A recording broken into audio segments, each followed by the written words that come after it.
Hello friends, welcome to கடலைக்கடை.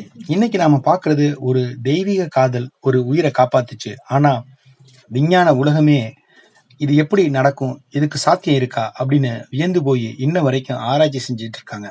அது என்ன காதல், அது என்ன நிகழ்வு, அது என்ன உண்மை சம்பவம் என்பதை பார்ப்பதற்கு முன்னாடி கடலைக்கடை சேனலை முதல் முறையாக பார்க்கக்கூடிய நம்முடைய நண்பர்கள் நம்ம சேனலை சப்ஸ்கிரைப் பண்ணிக்கங்க. வாங்க அந்த உண்மையான காதல் நிகழ்வு பற்றி தெரிந்து கொள்ளலாம்.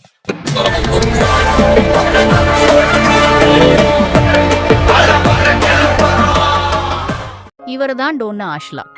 1985ஆம் ஆண்டு கிறிஸ்மஸ் கொண்டாட்டங்கள் நெருங்கிவிட்ட சூழலில் தன்னுடைய சக நண்பர்களோடு விளையாடிக் கொண்டிருந்தார் டோனா அஷ்லாக்.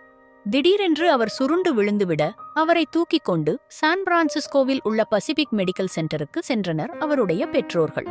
டோனாவை முழுமையாக பரிசோதித்த மருத்துவர்கள் அவருடைய இதயத்தின் கீழ்தசை பகுதி முழுமையாக கெட்டுப்போய்விட்டதாகவும், இதனால் இதய துடிப்பு மெல்ல மெல்ல குறைந்து வருகிறது எனவும், இன்னும் 4 மாதங்கள் மட்டுமே டோன்னா உயிரோடு இருப்பார் என்றும், அவரை காப்பாற்ற வேண்டுமென்றால் டோன்னாவிற்கு இதய மாற்று அறுவை சிகிச்சை செய்தால் மட்டுமே காப்பாற்ற முடியும் என்கின்ற அதிர்ச்சியான தகவலை தெரிவித்தனர் மருத்துவர்கள்.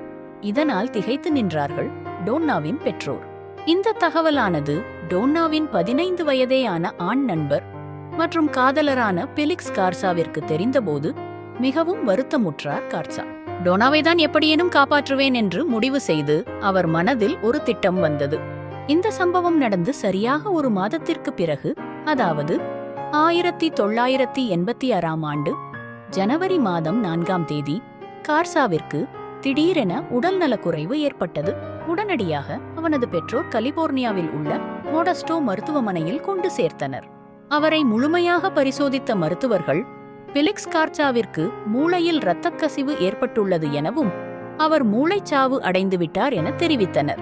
உடனடியாக டோன்னாவின் பெற்றோரை தொடர்பு கொண்ட கார்சாவின் பெற்றோர் அவர்களை மோடாஸ்ட்ரோ மருத்துவமனைக்கு அழைத்தனர். அதன்பின் காரியங்கள் மிக வேகமாக நடைபெற்றது. பெலிக்ஸ் கார்சா சான் பிரான்சிஸ்கோ மருத்துவமனைக்கு அழைத்துச் செல்லப்பட்டார். அங்கு நடைபெற்ற 5 மணி நேர அறுவை சிகிச்சைக்கு பின்பு பெலிக்ஸ் கார்சாவின் இதயம் டோன்னா அஷ்லாக்கிற்கு வெற்றிகரமாக பொருத்தப்பட்டது.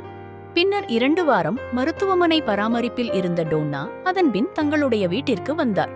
அவர் வீட்டிற்கு வந்தபோது அவரை பின்தொடர்ந்து பல சினிமா தயாரிப்பாளர்கள் வரிசை கட்டி நின்றார்கள், இந்த கதையை திரைப்படமாக எடுக்க அனுமதி வேண்டும் என்று. இந்த உண்மை கதையில் மருத்துவ விஞ்ஞான உலகம் அதிர்ந்து இன்னும் விடை அளிக்க முடியாத கேள்வியாக இருப்பது, நல்ல ஆரோக்கியமாக இருந்த பெலிக்ஸ் கார்சா அத்தனை விரிவாக எப்படி அவருக்கு மூளையில் இரத்த கசிவு ஏற்பட்டது?